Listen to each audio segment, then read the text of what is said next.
Ciao ragazzi, oggi vi parlo di una storia che alleggia sul profumo della lavanda. O meglio, alleggia in questo momento. Oggi è il 14 agosto, quindi a ridosso di Ferragosto, ed è il momento in cui la pianta ha cominciato a sfiorire. E quella è la fase in cui si interviene con la raccolta, perché, mi hanno spiegato, è il momento in cui c'è una maggiore concentrazione di sostanze aromatiche. Mi trovo sulle colline appena sopra Tragnago, alla Ferraretta Bianca, azienda agricola che prende il nome dal monte che c'è qui, la Ferraretta, dove Angelo e Giulia, marito e moglie, hanno coltivato per l'appunto la lavanda. Sono qui proprio per parlarvi di loro due e della loro filosofia di vita, con dei risvolti umani e filosofici, occorre dirlo, che meritano comunque di essere ascoltati. Sono innamorati della terra, vivono con i frutti di questa terra, anche se non è sempre semplice, ma soprattutto sono in grado di raccontare un'esperienza di vita che dà tantissimi spunti di riflessione. Intanto però partiamo dal lavoro vero e proprio, dal campo di lavanda. Una volta che la lavanda è stata raccolta, viene portata a casa, dove viene inserita nel distillatore per ottenere l'olio essenziale, che poi a sua volta sarà utilizzato per molteplici usi, perché questa è una delle prerogative della pianta di lavanda: profumante, aromatizzante, con tanti altri utilizzi, addirittura con proprietà rilassanti. Ma partiamo proprio da questa singolare pigiatura, perché mi pare che la Giulia ha la seconda. Sì, assolutamente. Guarda, io qui faccio solo quello che mi piace. Eh, Non faccio le cose perché, beh, qualche volta anche perché bisogna, vabbè, quello purtroppo ci sta. Però diciamo che la Ferraretta Bianca è proprio l'espressione delle mie passioni, di quello che mi piace fare. ma è anche un po' non il riassunto, ma una tappa significativa della vostra storia, o sbaglio? Beh, sì, allora tappa, ma vorrebbe essere un po' il traguardo, ecco, più che una tappa, perché di tappe ne abbiamo fatte tante. E diciamo sì, che rappresenta un po' la nostra vita, una serie di scelte che abbiamo fatto, soprattutto per noi inizialmente, per stare bene, per vivere in armonia con la natura. È chiaro che poi ti viene spontaneo anche trasmettere, cioè quando hai raggiunto un attimo una sensazione di benessere, di dire sì, dai, questa è la strada giusta, di provare a trasmetterlo anche agli altri e di coinvolgere più persone possibili in questa idea, in questo percorso. Qual è il senso di benessere che senti? Cosa sono le emozioni o le sensazioni per le quali avete messo in piedi tutto questo?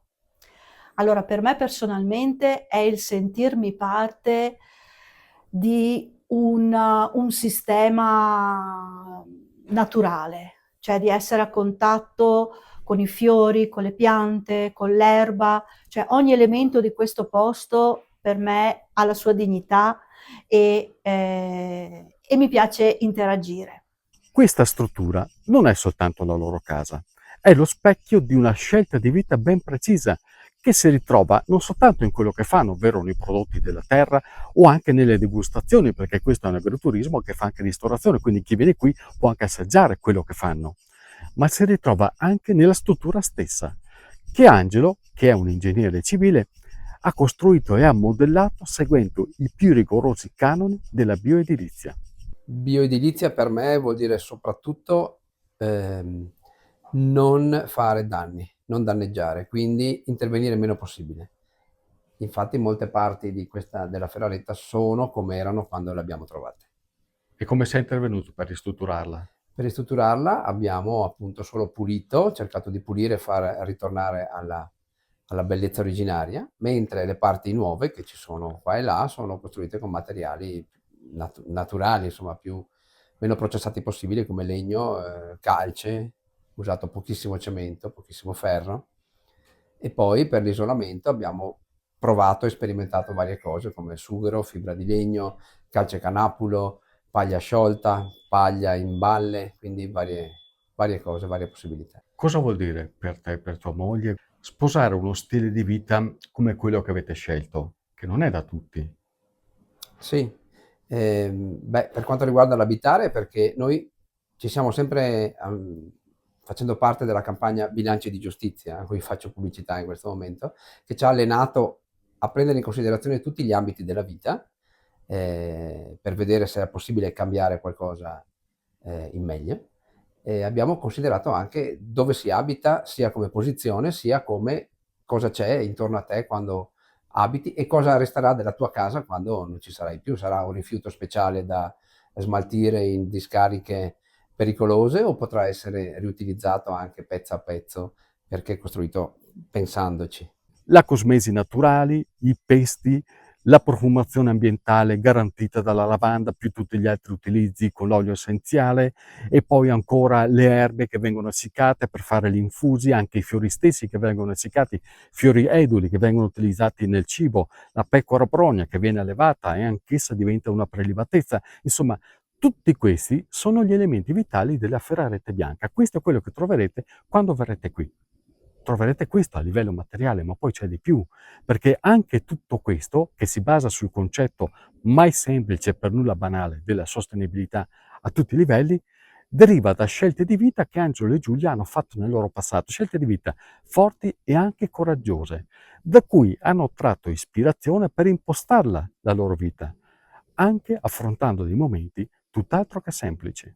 In gioventù, quindi molti anni addietro, noi ci siamo avvicinati un po' al mondo delle missioni, quindi abbiamo fatto un'esperienza di condivisione con dei ragazzi in Sudafrica, questo ancora negli anni 90, quindi anni molto difficili anche dal punto di vista politico per quei territori. Ma noi siamo andati proprio con lo spirito di scambio, di conoscere la vita di questi ragazzi, nostri coetanei, rapportandola con la nostra invece. Ecco. E lì ci si è aperto un po' il cuore e la consapevolezza. Una volta che siamo tornati ci siamo chiesti, ok, abbiamo visto l'ingiustizia, abbiamo visto la povertà, ma una povertà causata da un sistema economico che abbiamo capito che per noi è sbagliato, cioè che non condividiamo. Allora cosa possiamo fare? Possiamo cambiare, e la nostra risposta è stata di cambiare il nostro modo di consumare e di vivere qui, per portare la giustizia proprio in maniera molto pratica, nel fare la spesa di tutti i giorni. E quindi siamo entrati in un movimento che si chiama ancora Bilanci di Giustizia, che si proponeva proprio di mettere in revisione i propri consumi in virtù di criteri di giustizia. È riuscita a trasmetterlo questo messaggio? Sì, dai, riusciamo a trasmetterlo vivendolo. Cosa vuol dire per voi vivere nella natura, ma anche di natura? Vuol dire riuscire a ricontattare la nostra natura, la nostra anche spiritualità profonda, nel senso che quando vivevo in città per me il tempo, la natura era caldo, freddo, piove, non piove, fine. Non c'erano tutte le infinite sfumature che sento adesso, che vedo adesso e che si riflettono anche all'interno, quindi le variazioni esterne, le variazioni interne sono molto collegate e sono molto sfumate, non c'è solo pioggia e sole, vento, caldo e freddo. Viene colto questo messaggio da chi viene qui? Sì, secondo noi sì, magari in maniera più o meno conscia, ma molti intanto capiscono che questa proposta è perché noi viviamo così, non è una proposta commerciale o di marketing, intanto, e in più ogni tanto qualcuno si rende conto e dice ma qua si sta bene, in maniera generica, magari non capisce perché, però è un insieme di relazioni materiali e stile di vita e prodotti che ci sono qui che arricchiscono l'ambiente, insomma. Giulia, ma cosa prepara Antonella? Caro Stefano, questo, guarda, è un nostro antipasto di degustazione Ah, di prodotti nostri o insomma di aziende con le quali dimmi un po' di collaboriamo. roba, dimmi cos'è Allora, partiamo dal salamino. Quello è un salamino di pecora brogna della Lessinia. Urca. Okay. Di pecora poi abbiamo anche questa cacciotta fresca e la ricotta aromatizzata al forno con le nostre erbette. Poi abbiamo i fiori di calendula fritti, quelli che abbiamo raccolto stamattina, te quelli vuoi ricordi? tastarli? Ecco. E le foglie di borragine. E qua invece? Questo è un crostino sempre con la soppressa di pecora brogna, con un po' di monte veronese per dare un po' di...